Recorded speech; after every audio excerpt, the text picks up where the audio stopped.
we go. Well, Sarnia Sting still out on the ice. This is we've got a lot to talk about here with this game here tonight. Billy Yurchuk joining me pre-game, so that way you know what we talked about. Yeah, right, yeah. What do you guys talk about? Yeah, this is, you know what? This is bittersweet exciting here tonight, Billy, because this is a sold-out night here against the Flint Firebirds, whom we would have liked to, seen them lose a couple games to help us out. Yeah. And they're a team that we needed to play against to win to get into the playoffs. Yeah. We come up a game short, and here we are. Yeah. So this is really kind of interesting, right? Yeah, it is. And it's funny because it's Mom's night tonight, so all the moms are here from the Sting going to watch them play. And there's an interesting quote in Sting Nation, the Facebook page, from a person by the name of Kylie Elizabeth, or Kaylee Elizabeth, and she's from Flint. And it was a beautiful email about her message about how well she gets treated here and how they love coming here to watch a game. Nice. And so shout out to you, Kylie. Thanks for that. Yeah, no, that's great. Yeah, it was cool. And of course, next week Saginaw, which is one last year that we were able to take out, and then the Saginaw fans came here to support us, which there's always that rivalry, of course. We want our team to win, but at the end of the day, like, everybody seems to come together to cool. celebrate hockey, really. Yeah, really. And we play against London. That's a rivalry, although they're better this year. But we don't like London, and we have a rivalry with Windsor. No, we don't like London. And we have a rivalry with Windsor, and we don't like Windsor. But we have the equal rivalry with Saginaw Flint, but we love those guys. Yeah. I don't know where that comes from. Different culture and the game. But at the end of the day, we're all here to see some great hockey. And I was talking with Dylan Sika not too long ago, and a little conversation. I said, "Boy, that's the OHL, right?" And he goes, "Yeah." And then Jake Bory the other day, we were here standing over here watching and talking, and we were, when we were up 2-0, and then all of a sudden the other way, and I go, "Well, that's the OHL." And he goes, "You said it, Burrows." Yeah, like that's right, exactly. And it's really high compete hockey. Like, I sometimes feel like the players in this OHL really don't get enough credit. Yeah, I agree. Like, it is high quality hockey, and it's indicative when you get guys from Europe, guys from the States wanting to come and play in Ontario hockey. I'm sure the Western Hockey League and Quebec get the same thing, but it's really neat because we're a fan of Sandusville Man. It says, and we always talk about, wonder what it's like for him to come all this way to Ontario to play hockey, and then how he feels, and he had a language barrier for a while. And, but it is a can be very lonely. special thing. Yeah, right. Yeah, it could be. And a lot of the coaches in the NHL come out of the OHL. Like, it truly is a development position, and what's his name? I'll think of his name. But anyway, I was watching on the North Bay game, the two Cogeco guys. Our guy that sits in the corner down there does a... Oh, Terry and Barry. Terry Doyle, thank you. Terry and Doyle, Derry. So, they're saying how quickly things are changing, because in that conference there's 4 teams tied. And he goes, it's just like the weather. Wait 5 minutes and it changes. Around here. Yeah. So it's exciting. And, and I know... it's sometimes a bittersweet thing because, like a team, like we'll say Sarnia Sting, they work so closely with the players to build them to build their own winning team in the OHL, but then they often get called up, and I would say more often they get called back, but there are those ones that get called to stay, and you've worked so hard with them to build the relationship, to work on building the skills, leadership roles, all that stuff, and then it's like, well, they're gone. Yeah. So now I gotta pick another one out of there. That's Who's right. next? And I say it's bittersweet because you want them to get to that next level, but I need my team to win here too. Yeah, and as a fan especially, you want them to stay, to win, and all the good players. But as a team, or especially as an organization, they're truly development. So, they're proud to see somebody move from one team to another who has a playoff shot, or now they're in the AHL or the NHL, but the graduates of the OHL, and it's a really special thing. I'm curious to see, Billy, what kind of hockey we're going to see here tonight, because obviously it's no secret the Sting, no possibility of going to the playoffs. Right. Flint's in there. There's that sort of rivalry thing, but rivalry in the sense of we wanted to beat Flint to get into that playoff position, right? But and we won't say his name. No, we're not saying his name.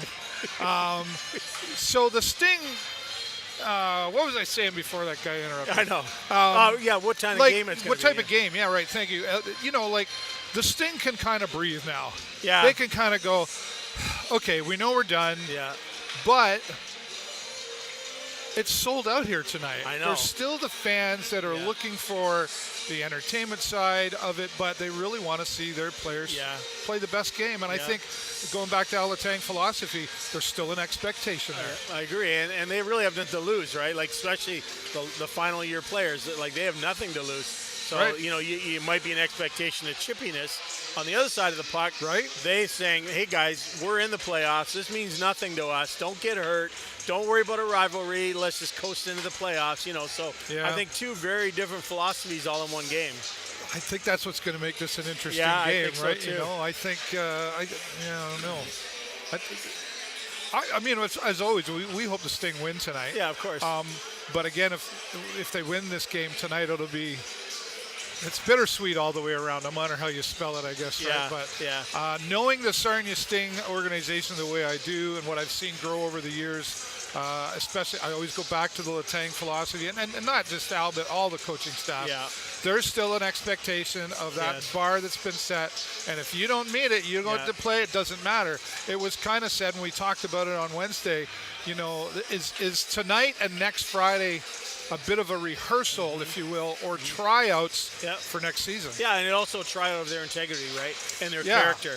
Like, yes, it means nothing, but we still expect you to show up, and your integrity to shine, your character to shine. Like, we still expect that. So, and why wouldn't you? You know? Yeah. But I think and Dylan Sika said it at postgame the other day. He didn't say names, but he said, I think there's a few players out there that have a little more eye and look at me rather than the team. And he goes, you just might be playing somewhere else next year. That's, I love Dylan for that. Yeah, he's like, hey, we're the same thing. If you're not meeting what the expectations are. And then we've seen, some that play here and then they go to another team and then they shine way more in that other team. Yeah. Look at, I forget his name. He went to Guelph there now. I love that guy. We love you so much we can't remember your name, but you know what I'm talking about. American, but he's got a Russian name. Yeah. Nova. Oh my gosh. I anyway, I know you'll think of it when we stop. I will think of it. Yeah, I'll come running up to you. But you're right. Like, he's Sean over there, and again, I always talk about Sandwich because I like him, but he is Sean in North Bay, and part of that, I think they now have caliber players that can actually play with him. No disrespect to Sarnia, but they're young. So when you get a guy like like Sandis or Del Mastro, guys like that playing with a really young team, there's nobody to play with them. Yeah. So that's what happens. Well, we call it the Stamkos scenario, right? Yeah. Nemestikov. That's right.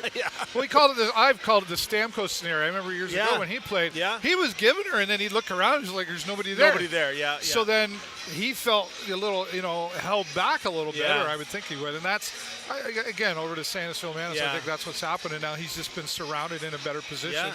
And, different locker rooms, different results, right? So, like, he's playing second or third line, and he scored more than double the number of goals there as he had when he's here. Right. But they have guys like Romani who just put his 50th goal in the other night, and it's unbelievable there. So but you talk about the silver lining of the Sarnia Sting. Al Letang talked about it like, they've known for months now what kind of team they are. Yeah. But he mentioned on Wednesday at post game.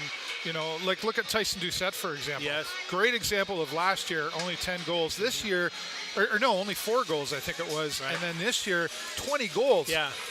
There's a lot of honing of skills that has happened here. Yes. O'Mary's in there as well, and several others that we've really seen. Cooper Way, another great example. And I think you mentioned on Wednesday, his skills are beyond what happens on the ice. Great leadership role from Cooper Way. Absolutely. Yeah, and he's the captain for a reason. And we don't obviously see what's going on in the dressing room, but you can see his persona is such that the guys respect him, they follow him, they listen to him, and that would be amplified in the dressing room, and that's why he's chosen captain, and he's the right guy for it, for sure. Yeah, for sure. Yeah. All right, well, we'll see what happens out here. It's predicted to be an exciting evening with this sold-out capacity crowd. Fantastic. One time, again, I will say shout out to the fans for all the support that they've given over the years. Not less than 4,000 over the last, I think, 14 or 15 games. So what else can you say about that? Yeah. Even the Flint fans that are here. Yeah, right. Yeah, there's a bunch that have made the trip down here, and a little tailgating going on out there. And that's okay, right? Yep. Lee Baisley going to be joining me first period coming up. and I know he'll have some exciting things to talk about. Either way this goes tonight, we're proud of our Sarnia Sting. Absolutely. And very proud to see the fans all here and everything that's happened with this club. And coming into next year, Billy, I know you're going to be here as a season ticket holder again. Yeah.